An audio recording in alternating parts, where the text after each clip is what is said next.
Welcome to Sigma Solver, guys. Okay, before I start the video, I want you guys to smash the like button, and if you are new here, then subscribe to my channel and press the bell icon so that you never miss an update. So without any further ado, let's get started. So we are given a problem in a perfect information game, which is a typical commonly asked problem in game theory. So here x is an integer and this is the game tree. Game tree is basically used when we have a sequence of actions taken by the players in a particular game, and to represent that in a simple understandable diagram we use game tree. So in this game we have players 1 and player 2. Only two players are there and they have these strategies A, B, C, D, E and F, right? And the payoffs, that is the utilities of these players for their respective strategies, are listed here. So the first row is player 1's payoff and the second row is player 2's payoff. And here when player 1 has selected B as a strategy and player 2 has selected F, the payoff is X. I hope it is visible now. So this is a variable, this is not a fixed payoff, and we are given that we need to find the backward induction solutions if x is equal to 0, x is less than 2, x is greater than 2. Then we need to write the corresponding strategic form and find all Nash equilibrium. So first thing is backward induction. For those who might not know, when we have a sequential game, right, this is a sequential game. So for determining a particular Nash equilibrium is the optimal strategy played by all the players in a game to reach a particular utility.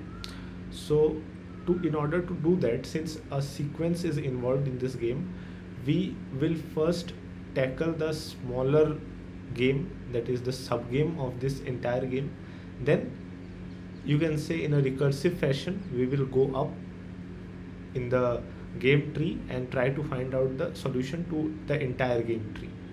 I hope this makes sense, because if you are able to understand this particular portion, I would say please rewind the video and listen it once again to make it clear that once we are able to find the solution for a subgame, then only we can determine the solution of its parent game or parent subgame. So let's see how it works so we get a better understanding. So here is the original game tree, right? Original game tree, and we need to determine these cases. So first case is x equal to 2. So what we will do is we will have a history restriction. Now this history means in a game, when we are playing a game, when the players are playing, if player 1 has chosen B and then player 2 has to decide between E and F, these are the strategies. So in this case, when only player 2 is playing, means player 1 has already played, so this part has a history called B.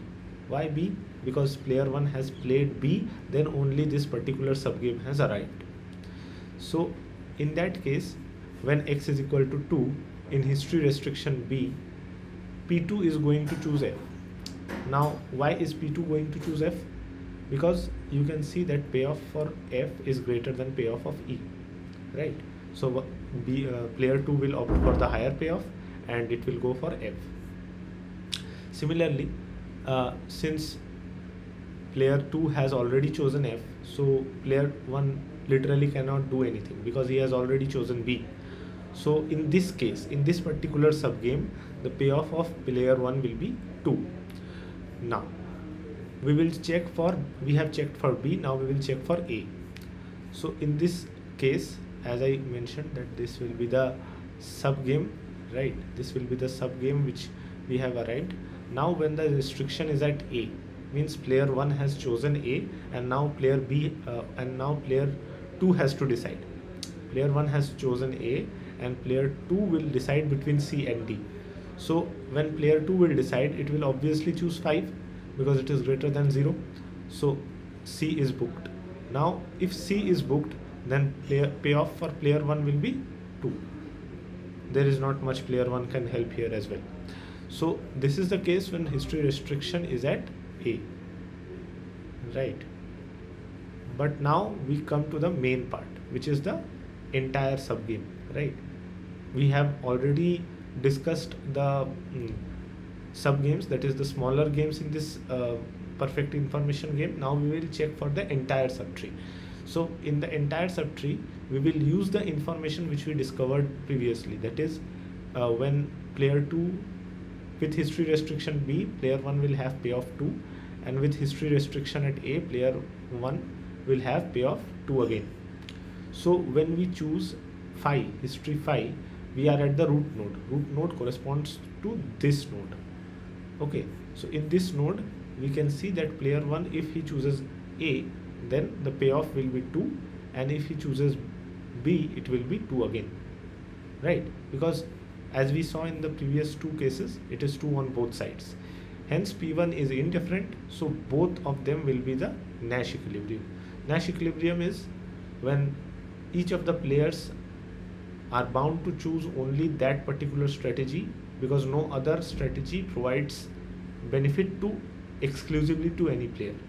So they will choose AC either or BA. Now we come to the second case, when x is less than 2. And for this problem, for simplicity's sake, I have considered that there is no negative payoff. But if you are interested into this, I would recommend you to do a bit of research in this, because there are a lot of papers that have been published regarding negative payoff as penalty.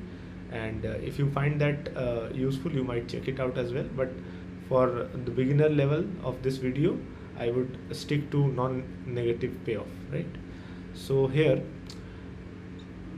I have made a table-like structure to make it more easy to interpret. So for history B, we will have this particular subgame, and player 2 will have 2 payoff in F and 0 for E. Similarly, when history restriction is at A, player 2 will have the payoff 0 for D and payoff 5 for C. So of course it will choose 5, and here it will choose F. And in case of phi, that is when player 1 is choosing at the root node, it has to select between 2 and less than 2. So obviously player 1 will always choose A, because it is 2 and is obviously greater than B payoff. So only one Nash equilibrium will exist, that is AC. Similarly, when we check for the third case, with history restriction at B, again we will choose F because it is greater than E, and here again C will be chosen because player 2 has a greater payoff for C than D. And for history restriction at 5, when one will have to choose between A and B, it will obviously choose B because it has greater payoff than A.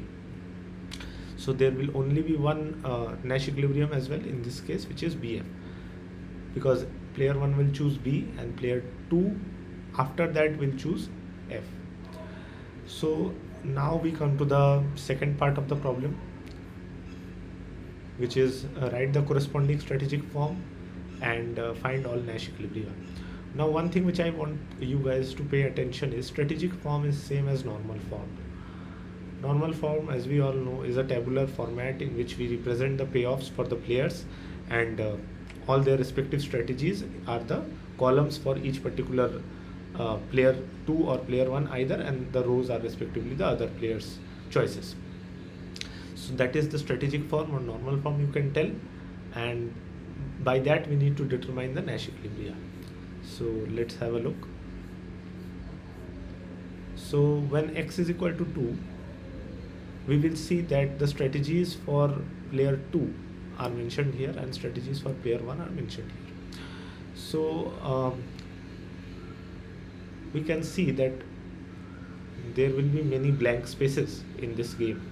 Why blank spaces? Because suppose player 1 has chosen A, then player 2 cannot choose E. If we go back to the main original game tree, if player 1 has chosen A, then player B cannot choose E or F, right? I hope this makes sense. So in that case, where there will be no payoff associated when in these cells. So there will be only 4 cells where any payoff will get associated to that, and those are AC, AD, BE and BF, right? So in this case we see that AC has payoff 2 comma 5, AD has payoff 1 comma 0, BE has payoff 1 comma 0 and BF has payoff 2 comma 2. So first what we will do is these values you can simply put by using the tree which we built here, right? The tree which we built in this part, right? These all sub games will constitute a game tree where the x variable here will get replaced by 2, right? So here you will find a game tree, and using that game tree you need to figure out the values here. So the first value denotes the payoff for player 1 and the second value denotes the payoff for player 2. So here we will use dominated strategies, dominated elimination you can say. And if you find this difficult, I would point out a video here. I have discussed dominated elimination strategies or iterated dominated elimination strategies, so you might check at it and then come back here and see what we are doing. Okay, so first we need to figure out that between BE and BF, so both these are the choices for player 2 and player 2 needs to maximize its utility. So in that case we can see that 2 is greater than 0, so BE will clearly get cancelled out. Similarly for player 1, we will player 2 again, sorry, player 2, we will see that AC is greater than AD. Why AD? Because 5 is greater than 0, right? So it will cancel this out and we have AC remaining and BF remaining. So there will be now two particular Nash equilibrium as we discussed above. There will be these two Nash equilibriums, AC comma BF. Similarly, when x is greater than 0, we will have again the same strategic form game, except this part will be greater than 2. So then again we have BF will cancel out BE because it's greater, and AC will cancel out AD just as before, and finally BF will cancel out AC because the value here for player 1 is greater than what we have in player 1 here, that is 2. So BF will be the Nash equilibrium. Similarly for in this case, when x is less than 2, BF will cancel out BE. Why? Because 2 is greater than 0.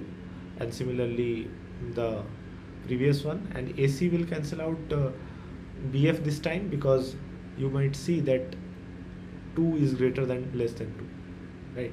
So we will have the AC as the Nash equilibrium. So I hope this was explanation made clear about perfect information game, and if still you have any doubts, then feel free to reach out in the comment section below. And if you like this video, then give it a thumbs up and subscribe to my channel for the upcoming videos. Till then, happy solving.